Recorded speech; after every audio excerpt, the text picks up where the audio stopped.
Bismillahirrahmanirrahim. Assalamualaikum warahmatullahi wabarakatuh. Alhamdulillah alladzi bi ni'matihi tatimmus shalihat. Asyhadu an la ilaha illallah wahdahu la syarikalah wa asyhadu anna Muhammadan abduhu wa rasuluh la nabiyya ba'dah. Allahumma shalli wa sallim ala nabiyyina wa rasulina Muhammad sallallahu alaihi wasallam wa ala alihi wa sahbihi wa ihsani ila yaumiddin, amma ba'du. Bapak Ibu jamaah rahimakumullah, sore malam kali ini kita akan bersama mempelajari surah baru, surah An-Nazi'at. Surah adalah urutnya adalah surah yang ke-79 yang kemudian disebutkan termasuk surah Makkiyah. Jadi berkaitan dengan akidah, berkaitan dengan tauhid, keimanan, dan juga iman terhadap sesuatu yang disebut adalah hari akhir nantinya. Sebagaimana pada surah-surah Makkiyah lainnya, termasuk yang berkaitan dengan hari kiamat, mengisahkan dan mengabarkan sekaligus memberikan tahzir, peringatan kepada orang-orang yang kemudian tidak beriman terhadap hari akhir, pada mereka yang kemudian mengingkari hari kebangkitan, terhadap mereka yang kemudian mentertawakan adanya hari pembalasan. Gak mungkin ada hari pembalasan, mau dibangkitkan aja gak mungkin, masa kemudian digerisi balasan. Itulah banyak ejekan, cemoohan, dan juga upaya merendahkan dari setiap firman yang disampaikan Nabi Muhammad SAW kepada mereka-mereka yang ingkar terhadap hari akhir. Karena mereka sendiri juga tahu selesai. Kalau sudah mati selesai. Kalau sudah hancur badannya, jasadnya sudah hancur di dalam tanah, ngapain juga dibangkitkan? Nggak akan bisa. Itu bagi yang tidak beriman terhadap hari kebangkitan. Apalagi kemudian dihisab. Oleh karena itulah di sini akan diperlihatkan kepada kita karakter orang-orang yang kemudian mengingkari terhadap hari kebangkitan, kemudian hari pembalasan, dan bagaimana kehidupan mereka ketika di dunia dalam kondisi yang tidak beriman terhadap hari akhir. Juga nanti akan kita lihat bagaimana Allah kemudian menjelaskan huru-hara terhadap hari kiamat itu sebagaimana surah-surah yang lainnya.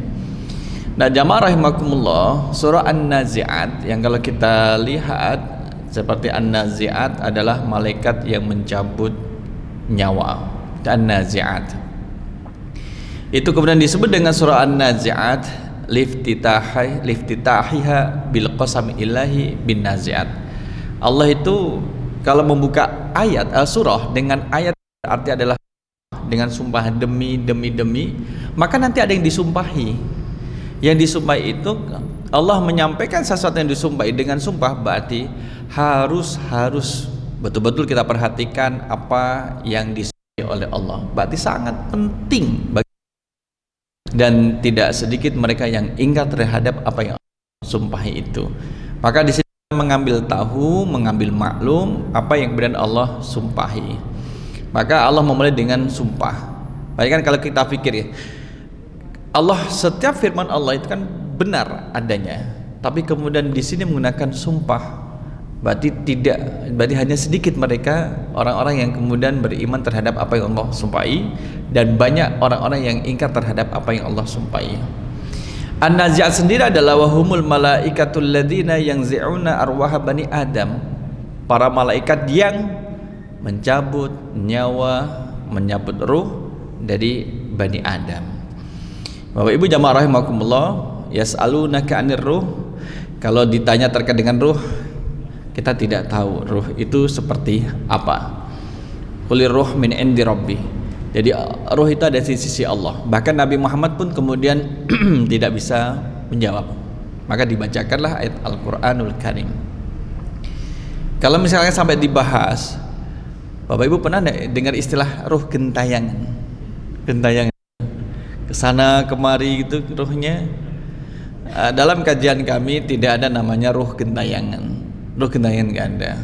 Itu kalau bahasa Arabnya apa ya ruh gentayangan itu? Gitu. Itu tidak ada. Yang ada mungkin karena termasuk sesuatu yang gaib. Sesuatu yang gaib adalah karena ruh ada sesuatu yang gaib. Kalau roh orang sudah meninggal, rohnya kembali pada Allah. Selesai di situ. Nah, apa yang kemudian tertinggal di dunia yang menyerupai orang tersebut yang sudah meninggal, gitu.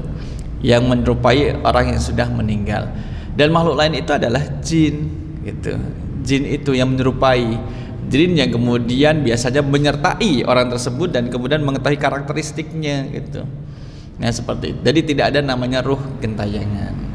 Dan dalam kajian kami juga, yang misalkan kalau ada hadis menerangkan bahwa itu 40 hari masih berada di rumah, 100 hari masih berada di rumah. Kalau hari Jumat, malam Jumat mereka datang ke rumah. Lah kalau mereka datang ke rumah, ditunggu aja di rumah, nggak usah ke kuburan kan di sini. Nah, itu sesuatu yang berkaitan dengan ruh, kita tidak tahu. Tidak menjelaskan ke sana. Adapun hadis-hadis tadi, kalaupun ada harus dikaji ke kesahihannya dan juga sanad dan juga matannya terkait dengan ruh-ruh itu. Nah, ini adalah malaikat yang mencabut ruh. Maka disebut dengan malaikat siapa sih? Malaikat sinten yang bertugas mencabut ruh? Israel. Kalau nanti di bulan Ramadan nanti akan banyak foto beredar. Oh, hilalnya sedang tidur gitu. Ada nggak manusia yang kasih nama Israel? Pernah dilihat Bapak Ibu? Nji. Kalau atas nama Jibril pernah dengar? Orang atas nama Jibril. Ada Syekh Jibril itu yang kemudian malam 27 dulu dijadwalkan imam di Masjid Amr bin As. Karena beliau adalah ulama besar di Mesir dan juga seorang qari Al-Quran. Kemudian juga roh ini imma biyusrin wa suhulatin wa humul mu'minun. Orang-orang mukmin ketika meninggal itu ruhnya diambil atau bahasa kita adalah ditarik oleh malaikat biyusrin dengan mudah. Wa suhulah, ya bahasanya suhulah adalah dengan lemah lembut. Mereka adalah ruh yang dimiliki oleh orang-orang yang beriman. Bisa merasakan Bapak Ibu? Ya, kita nggak bisa merasakan. Maksudnya kita yang di sini tidak bisa merasakan. Kalaupun merasakan tidak bisa menceritakan karena sudah bablas. Kalau ditarik wafat tidak bisa menceritakan. Tapi kemudian kita membenarkan.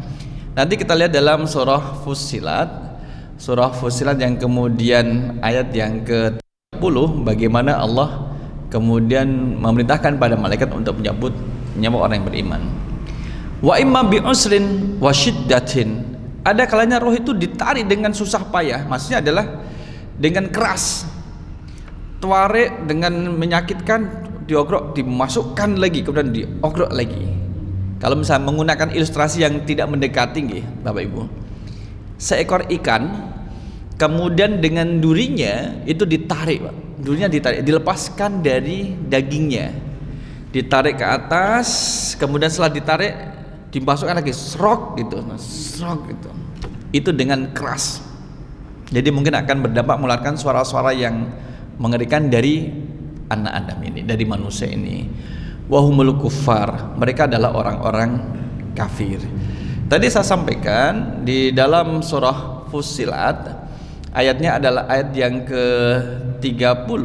Kemudian Allah menyebutkan bagaimana orang-orang yang beriman itu diwafatkan. Kita cari ayat yang ke-30.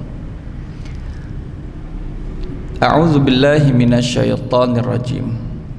Innal ladzina qalu, sesungguhnya orang-orang yang mengatakan Rabbunallah, Tuhan kami adalah Allah, tsumastaqamu, kemudian beristiqomah di atas keimanan kepada Allah, tatanazzalu alaihimul malaikah, maka malaikat akan turun kepada mereka orang-orang yang beriman itu, alla takhafu, turunnya adalah kemudian ketika akan mencabut nyawa mereka kaum mukminin. Seraya mengatakan alla takhafu, janganlah kalian itu takut, wala tahzanu, dan juga bersedih hati, wa abshiru bil jannati, wa abshiru bil jannati, bergembiralah dengan memperoleh surga, allati kuntum tu'adun, yang telah dijanjikan kepada kalian. Jadi itu orang yang beriman, orang yang beriman. Sekalipun jamaah rahimakumullah, dalam beberapa riwayat disebutkan bahwa orang yang kemudian meninggal pun merasakan rasa yang sakit, tapi itu tetap lembut. Ada kemudian bagi orang yang beriman, ada yang meninggal dalam kondisi sujud dalam sholatnya, ya kan Bapak Ibu. Ada yang kemudian pernah masuk di media sosial ketika sedang melaksanakan ibadah di tanah suci, itu wafat, ya. Kemudian kalau yang dengerin pengajian kemudian wafat, ada nggak kira-kira? Ada juga. Nah gantian yang menyampaikan ceramah wafat juga ada gitu, malah itu lebih banyak jumlahnya. Nah ini jamaah rahmakumullah, bagi orang yang kemudian meninggal dalam keadaan beriman kepada Allah, ada kemudian malaikat yang turun kepada mereka. Ulama menyebut adalah malaikat disebut dengan malaikat al-bashir, malaikat yang membawa kabar gembira. Jangan bersedih, jangan takut dengan apa yang akan kau hadapi, dan jangan bersedih dengan apa yang engkau tinggalkan. Jangan bersedih dengan dunia yang engkau tinggalkan, dengan harta benda, keturunan, dan juga hal-hal yang telah diperoleh. Gak usah kemudian bersedih. Dan kemudian jangan takut dengan apa yang akan engkau hadapi, yaitu kematian, alam barzah, kemudian nanti dibangkitkan dan seterusnya.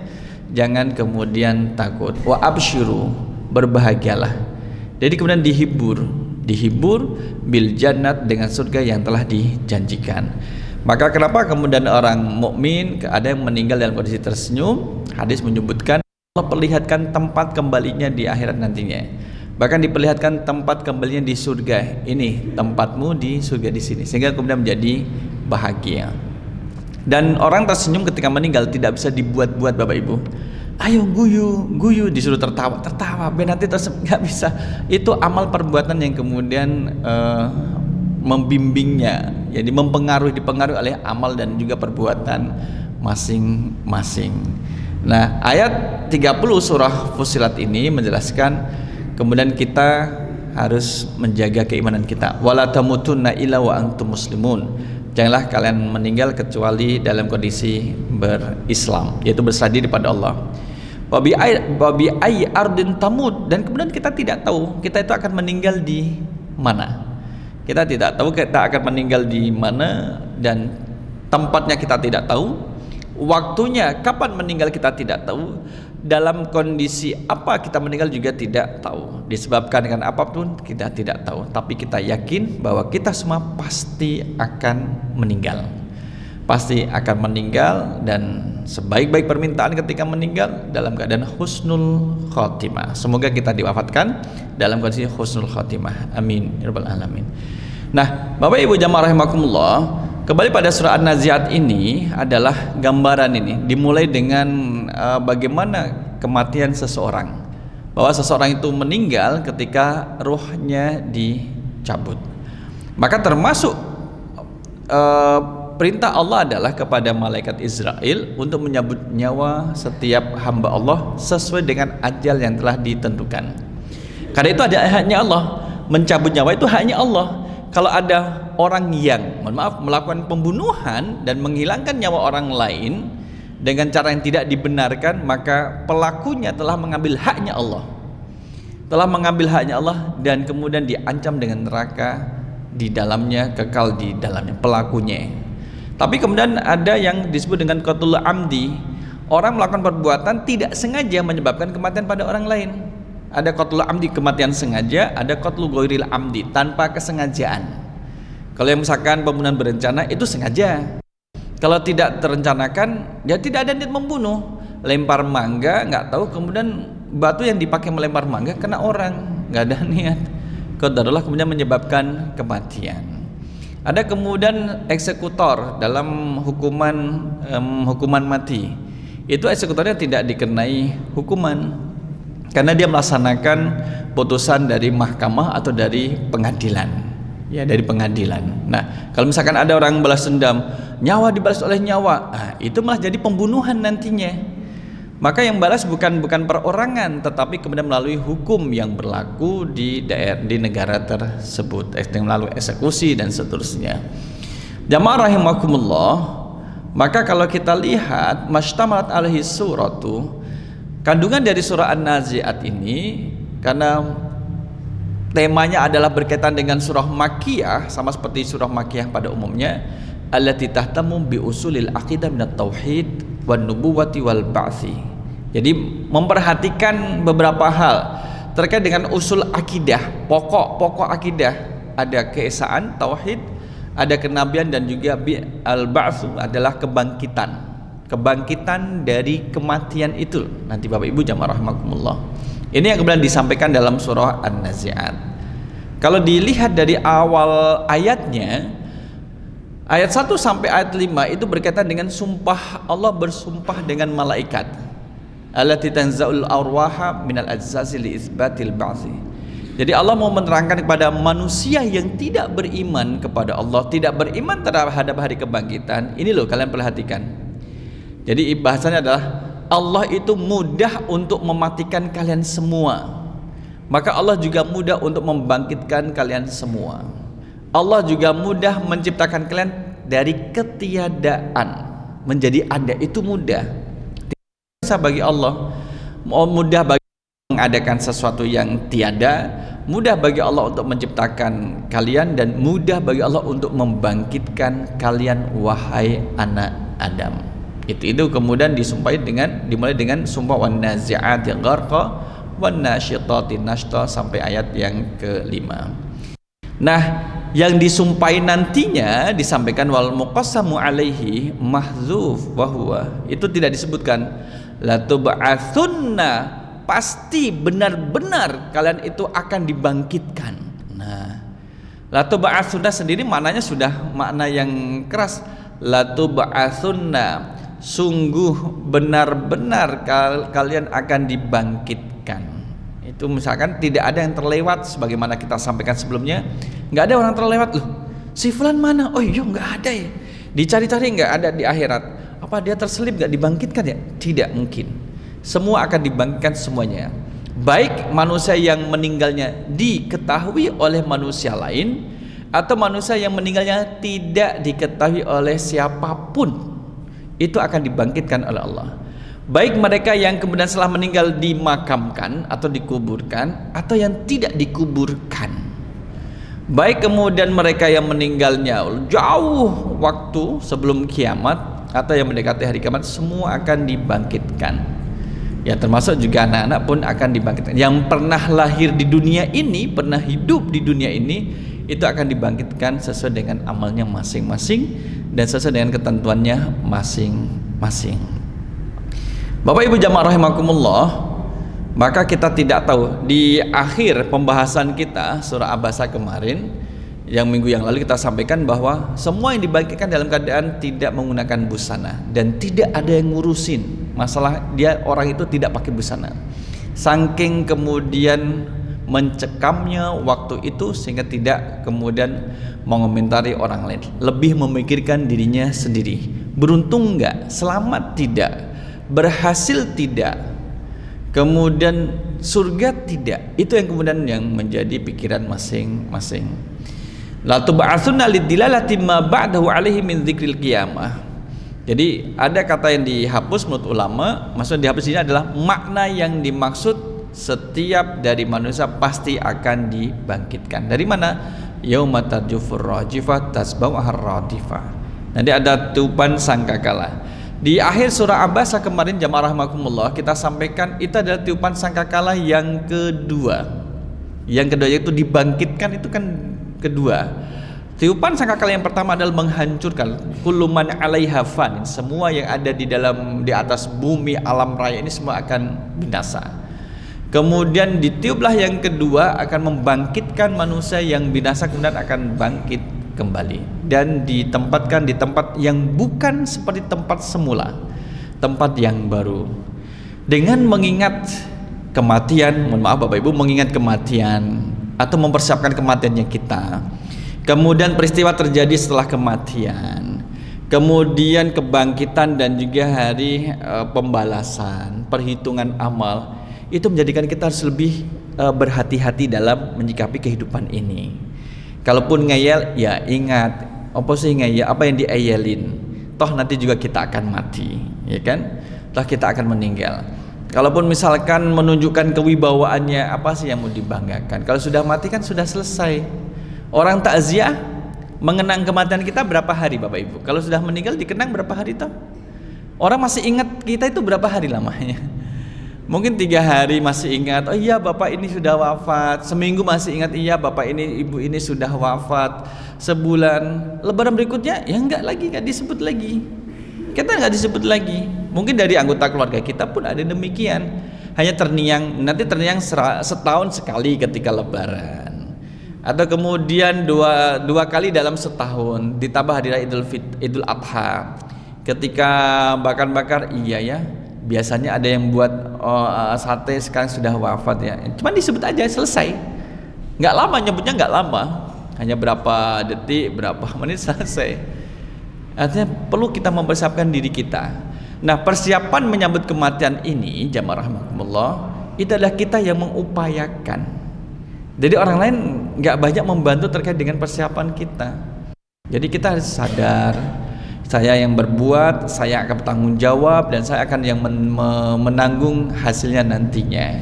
Itulah, nah ini yang kita siapkan. Maka zikrul maut, mengingat kematian itu menjadi sebaik-baik pengingat dan sebaik-baik nasihat. Tapi jangan hanya diingat saja, pasti kita akan, tapi harus dipersiapkan. Persiapan menyambut Israel dengan senyuman. Nah, gimana itu? Israel ya? Iya, saya Israel. Iya, silahkan. Gitu. Ya gitu. Nah, ini kemudian mempersiapkan istidad liyaumil rihal. Jadi menyiapkan hari kepergian kita dari dunia ini. Karena kematian itu menjadi pemutus kenikmatan. Orang kalau sudah meninggal itu adalah tidak bisa menikmati dunia lagi. Sudah tidak bisa bernafas. Maka mohon maaf, waktu-waktu Covid dulu kan, seorang miliarder di Eropa, kalau tidak salah di Prancis, itu meninggal. Sampai anak putrinya mengatakan gini, meskipun bapak saya itu miliarder, ternyata uangnya tidak bisa dipakai untuk beli oksigen. Nggak untuk beli oksigen. Memang ada tabung oksigen, tapi kemudian sedot, nggak bisa ditarik, bisa dihirup, karena udah batasnya seperti itu. Dan nggak bisa. Jadi saat kematian datang, ternyata semuanya tidak kemudian berguna, kecuali kemudian amal ibadahnya masing-masing. Nah, inilah ibu bapaknya rahimakumullah, An-Nazi'at di awal mengingatkan kita terkait dengan kematian. Waktu kita belajar terkait dengan al-miras atau waris, ilmu warisan, itu kan kemudian juga bagi kita perlu tahu ilmu waris. Suami istri ikut kajian. Ketika waktu penghitungan, kira-kira kalau suaminya meninggal yang ditinggalkan adalah istri, anak, bagiannya sekian. Itu kemudian peserta itu pada ngitung, oh iya ya, kalau istri saya meninggal saya dapat sekian. Yang istrinya kemudian menghitung, oh iya ya, kalau suami saya meninggal saya dapat bagian sekian. Oh gitu, dihitung-hitung. Jadi kemudian sebelum meninggal pun kemudian sudah harus kita selaku orang tua terkait dengan harta, harus juga kemudian bijaksana untuk membagi harta. Jangan sampai setelah kepergian kita malah menjadi masalah bagi anak-anak kita. Tidak fokus kemudian mengantarkan doa awaladin sholihin yadullah, mendoakan kita, memohonkan ampunan kepada Allah untuk kita, tapi malah disibukkan dengan masalah warisan dan warisan. Malah sampai kefaliyatubillah. Kemudian di dalam surah An-Nazi'at nantinya, jamaah rahimakumullah, akan disebutkan kisah terkait dengan Nabi Musa alaihissalam. Wa nasaba dzalika iradu qissati Musa alaihissalam ma'a Fir'aun at-taghiyati al-jabbar alladhi idda'a rububiyatahu. Akan dikisahkan bagaimana Nabi Musa alaihissalam berdakwah kepada orang yang mengaku sebagai Tuhan. Ana rabbukumul a'la. Jadi Fir'aun itu mengaku sebagai Tuhan, bahwa dia sebagai Tuhan yang paling tinggi, jadi lebih tinggi daripada Tuhannya Musa. Maka minta kepada Haman, bangunkan saya menara yang tinggi, saya akan naik ke atas dan bertemu dan bicara dengan Tuhannya Musa. Dipikirnya itu bisa. Itu Fir'aun sampai seperti itu, jamaah rahimakumullah. Jadi mengaku sebagai Tuhannya, mengaku sebagai Tuhan orang-orang Mesir. Ya, maka kemudian diutus Nabi Musa alaihissalam untuk menyampaikan dakwahnya. Tugas Nabi Musa menyampaikan firman Allah. Hasilnya ya diserahkan kepada Allah. Maka ketika Nabi Musa misalkan perlu bantuan, Allah kirim Harun untuk mendampingi Nabi Musa alaihissalam. Tapi memang tugas kita adalah menyampaikan. Ada yang mau beriman, alhamdulillah. Ada yang tidak mau beriman, tidak memutuskan kita untuk semangat berdakwah dan menyampaikan yang benar. Kemudian di sini di akhir kisahnya Fir'aun, "Tsumma ahlakahullahu wa junudahu bil gharaqi fil bahri." Allah tenggelamkan mereka di dalam laut, ya. Kalau kita lihat Laut Merah itu kedalamannya berapa tuh Bapak Ibu? Kedalaman Laut Merah. Ada yang pernah ngitung? Kedalaman Laut Merah, tempat di mana di Fir'aun ditenggelamkan. Ya kurang lebih ini kan. Ini mungkin yang paling dalam nggih. Adalah 3000 meter, berarti 3 kilo. Kalau orang kemudian melintasi yang paling dasar dari Laut Merah, di atasnya itu adalah kemudian air setinggi 3 kilo. Kemudian dia menahan nafas, air kemudian bertumpus kembali. Kira-kira bisa nggak mampu menahan nafas untuk melakukan perjalanan 3 kilo, Pak? Iya kan? Belum lagi mereka kemudian memakai baju besi yang berat, sabuk yang kemudian berat, senjata yang kemudian nempel, belum lagi kemudian sepatunya yang berat, belum lagi kemudian tekanan volume air. Kalau dalam itu kan kemudian tekanannya sangat kencang. Mampu nggak kemudian paru-parunya, pembuluh darahnya, telinganya, gendangnya dan sebagainya. Nah kemudian itu menjadi sebab kehancuran. Yang disebut sebagai Tuhannya orang Mesir ternyata mati juga. Dalam surat Yunus ayat 92 disebutkan. Kemudian Allah angkat kemudian jenazahnya atau kemudian mayatnya Fir'aun ke permukaan. Kalau kita lihat dalam surah Yunus di atas Yunus ayatnya adalah ayat yang ke-92. Kita lihat nggih menika. Bismillah. Nah, fal yauma nunajjika bi badanika litakuna liman khalfaka ayah. Pada hari ini kami selamatkan jasadmu, maksudnya adalah Fir'aun, agar menjadi pelajaran bagi orang-orang yang datang setelahmu. Nah, sampai sekarang kita bisa melihat jasadnya Fir'aun. Dan termasuk salah satu dari sekian banyak orang yang jenazahnya ditolak oleh bumi. Kan sekarang nggak dikebumikan Bapak Ibu. Di atas permukaan bumi, ya di permukaan bumi. Meskipun Fir'aun juga katanya punya kelebihan. Apa kelebihannya Fir'aun? Sekalipun sudah mati masih tetap bisa mendatangkan uang bagi Mesir, masih bisa cari datangkan cuan. Itu mati tapi masih bisa mendatangkan cuan. Itulah Fir'aun. Dilanjutkan juga pada surah An-Nazi'at nanti adalah summa khataballahu munkiri al-bi'tsah khitaban yatadabbanu isbat al-ba'ts. Allah kemudian memberikan kecaman terhadap orang-orang yang ingkar terhadap hari kebangkitan. Orang-orang yang kemudian tidak percaya bahwa akan dibangkitkan setelah kematiannya. Maka jamaah rahimakumullah, wa husila ma fis sudur, akan dikeluarkan apa-apa yang ada di dalam hati. Bahkan rahasia kita akan diperlihatkan oleh Allah. Rahasia yang berada di dalam hati, di dalam dada kita itu akan Allah perlihatkan nantinya. Akan diperlihatkan. Yang kecil pun kemudian akan diperlihatkan, apalagi amalan-amalan yang lain. Maka di saat kita sadar bahwa setiap perilaku kita akan ditampilkan oleh Allah, maka kemudian kita hati-hati. Jangan nyuri, nanti diperlihatkan di akhirat malah kamu menyesal pencurian ini. Jangan kemudian berbuat curang, nanti nyesel loh. Jangan nyalip terus belok kanan, nyalip dari kiri terus belok kanan, bluar itu jangan. Dari perlihatkan. Nah, tadi saya juga kaget Pak, ibu-ibu gitu, santai dia. Ya alhamdulillah diselamatkan oleh Allah.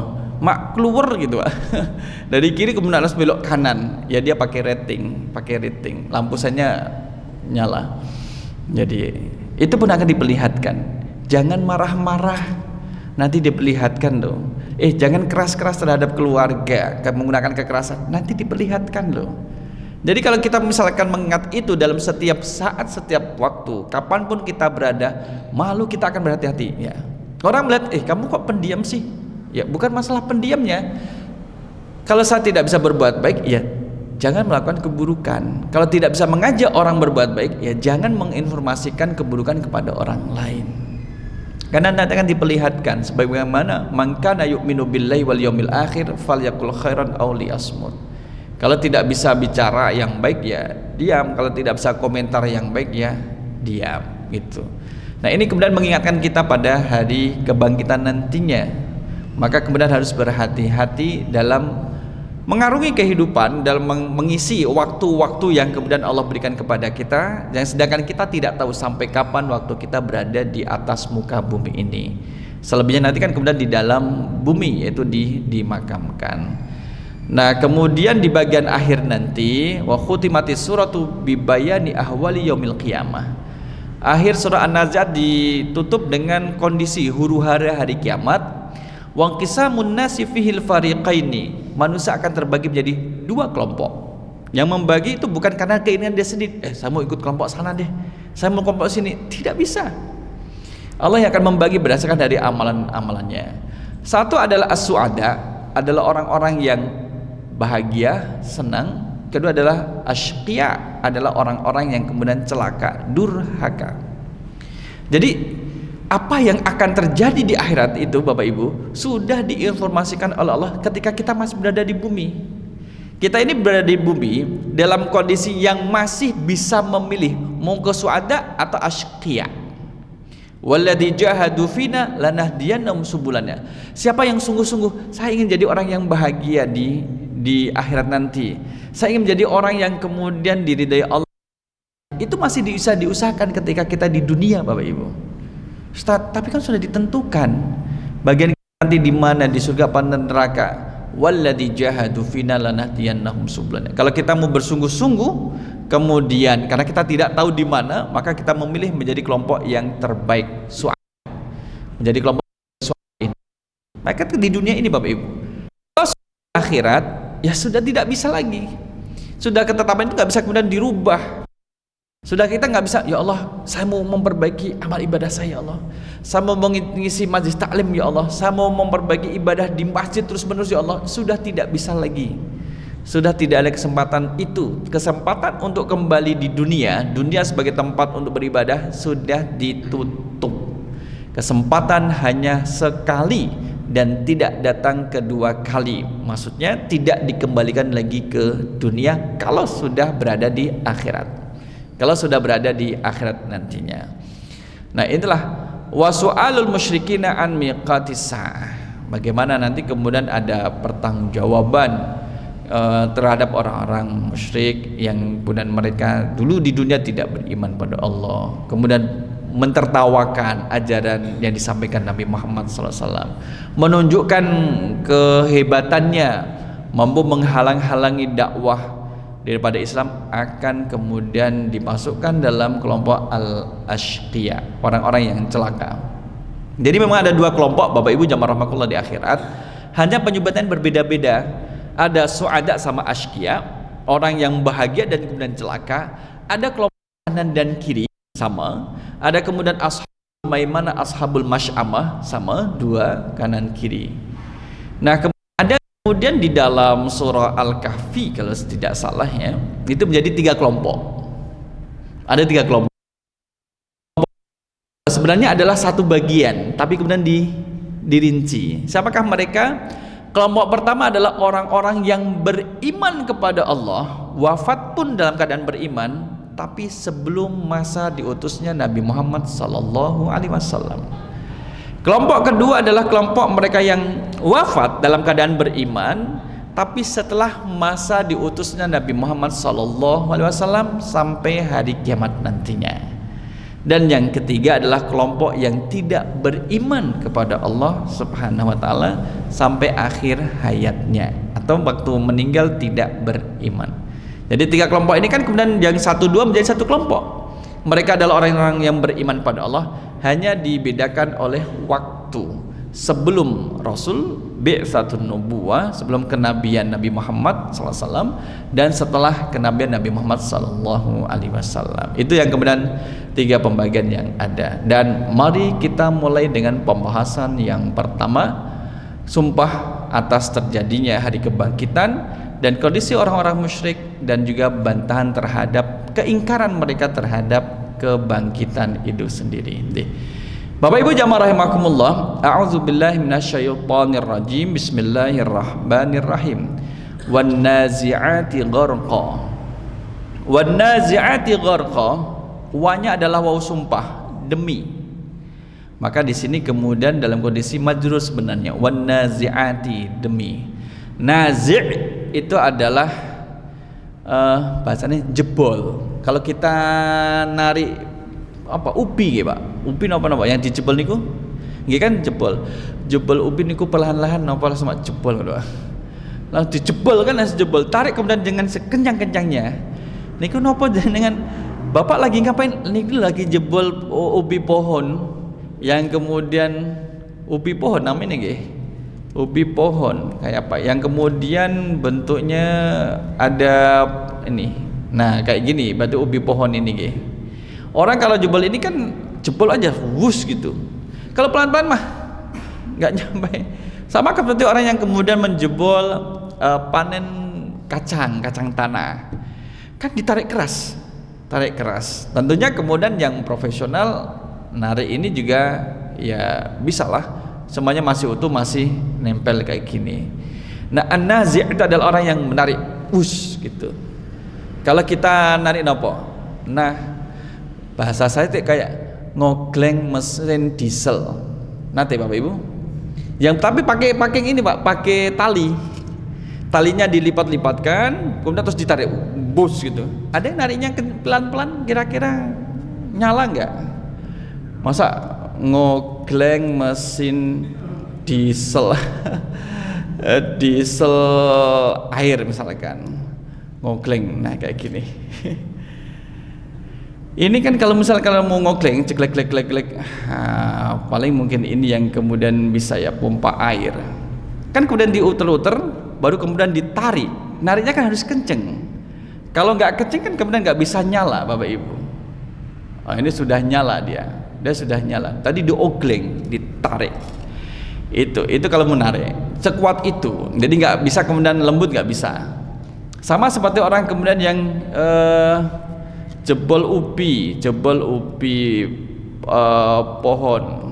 pohon. Ada nggak dia jebol ubi pohon? Alah malah. Ya kemudian kayak gini, ini menggunakan alat. Dia menggunakan alat untuk menjebolnya. Ada kemudian terus ditarik cara mudah itu. Karena dijebol juga, ditarik ke atas. Nah, ini kemudian seperti orang yang kemudian tadi dalam surah An-Nazi'at narik sesuatu pasti dengan keras. Maka wan nazi'ati, dia malaikat yang mencabut nyawa orang kafir dengan keras, gharqan, dengan keras, ditarik dengan keras. Wan nasyitati, sumpah yang kedua adalah demi an-nasyitati, malaikat yang nasyitati naspa, mencabut nyawa orang mukmin dengan lemah lembut. Ya, maksudnya tidak sekeras orang-orang yang kemudian orang musyrik. Akhriju anfusahum, coba kita lihat ya, bagaimana kemudian diancam untuk mengeluarkan nyawanya. Akhriju anfusahum atau anfusakum, ini akhriju anfusakumul. Kita lihat surah Al-An'am ayat yang ke-93, bagaimana gambaran orang-orang musyrik yang kemudian ketika dia meninggal itu kemudian disuruh mengeluarkan nyawanya. 93 Bapak Ibu. A'udzubillahi minasyaitonirrajim. Wa man atlamu mimman iftara 'alallahi kadziba. Siapakah yang lebih zalim daripada orang-orang yang mengada-ngada dusta terhadap Allah? Au qala uhiya ilayya wa lam yuha ilaihi syai'un. Atau orang ini mengatakan, yang berkata, telah diwahyukan kepadaku padahal tidak diwahyukan sesuatu pun kepadanya. Jadi ngaku-ngaku nabi. Wa man qala saunzilu mithla ma anzalallah. Dan orang yang berkata, aku akan mendatangkan seperti yang diturunkan Allah, ngaku-ngaku malaikat. Walau tara idzal zalimuna fi ghumaratil maut.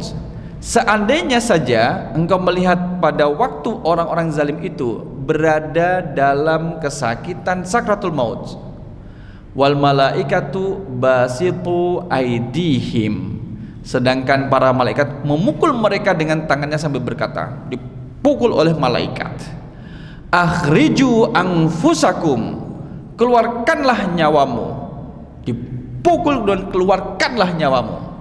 Ditarik nyawa itu sudah rasa kesakitan yang luar biasa, tambah dipukul oleh malaikat. Dan tahu kan bagaimana ukuran malaikat, dan dipukul oleh malaikat, akhriju anfusakum, keluarkanlah nyawamu.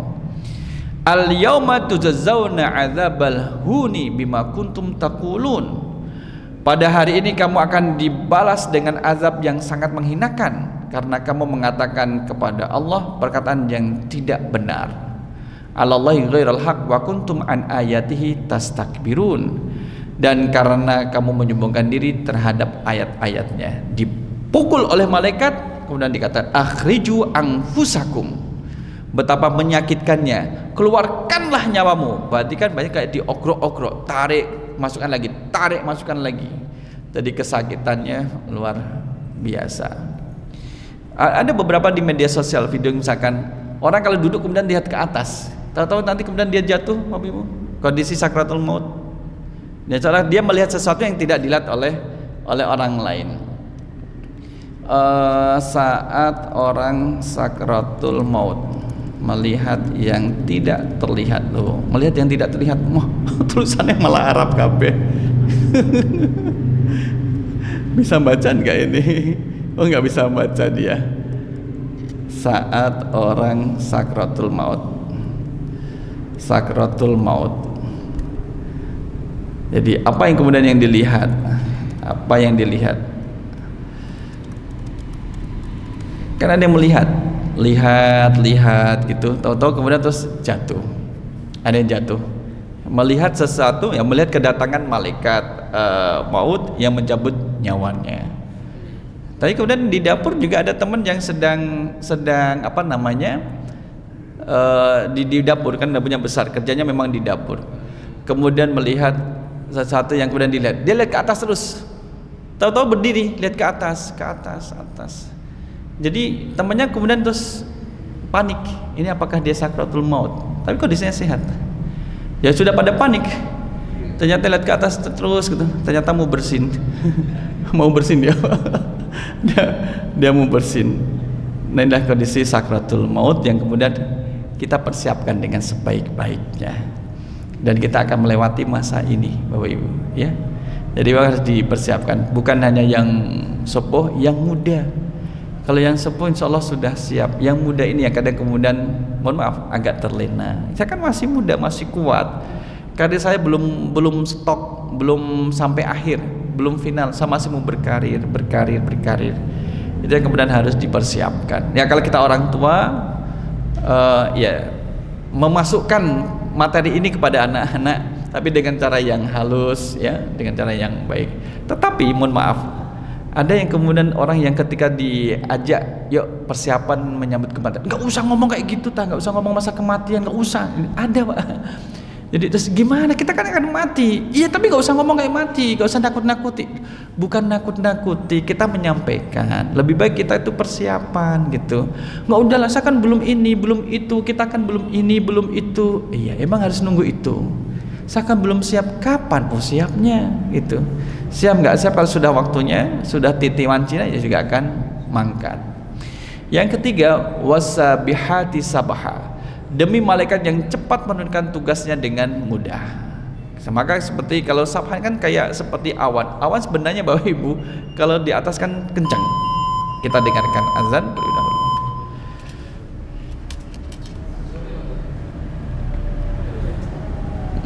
Di dalam.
Jamaah Allah fasati sabqa, malaikat yang bergegas melaksanakan perintah dengan cepat, al-mudabbir amra, dan malaikat yang mengatur urusan dunia atas izin Allah. Maka ayat ke-6 ini adalah yang disumpahi oleh Allah, yauma tarjufur rajifah, kamu benar-benar akan dibangkitkan. Nah, kata yang dalam kurung ini adalah latub'atsunna, tadi yang kita sebut tadi. Maknanya di situ, kamu benar-benar akan dibangkitkan pada hari ketika tiupan pertama mengguncang alam semesta. Setelah hari pertama, setelah tiupan pertama kemudian ditunaikan, maka pasti kamu benar-benar akan dibangkitkan. Nah, inilah kemudian yang menjadi ayat yang disumpahi oleh Allah SWT, semua pasti akan dibangkitkan. Jadi Allah mau menyampaikan ini. Jadi perhatian yang penting, buat jadi perhatian yang penting. Kita boleh sibuk dengan pekerjaan dan urusan kita, tapi berkaitan dengan hari akhir juga harus kita persiapkan. Kita boleh menata karir, meniti karir, itu juga boleh, tapi hari akhir juga harus kita persiapkan. Kita boleh kemudian membuat rencana untuk generasi setelah kita, putra putri kita nanti seperti apa, kita desain, kita kondisikan. Tapi juga hari akhir juga harus kita persiapkan. Inilah ibu bapak jamaah rahimakumullah. Insyaallah minggu depan kita masuk ke tafsirnya dari ayat yang pertama insyaallah. Mari kita cukupkan dengan doa kafatul majlis. Subhanakallahumma wa bihamdika asyhadu an la ilaha illa anta astaghfiruka wa atubu ilaik. Aqulu qouli hadza astaghfirullah li wa lakum. Wassalamualaikum warahmatullahi wabarakatuh.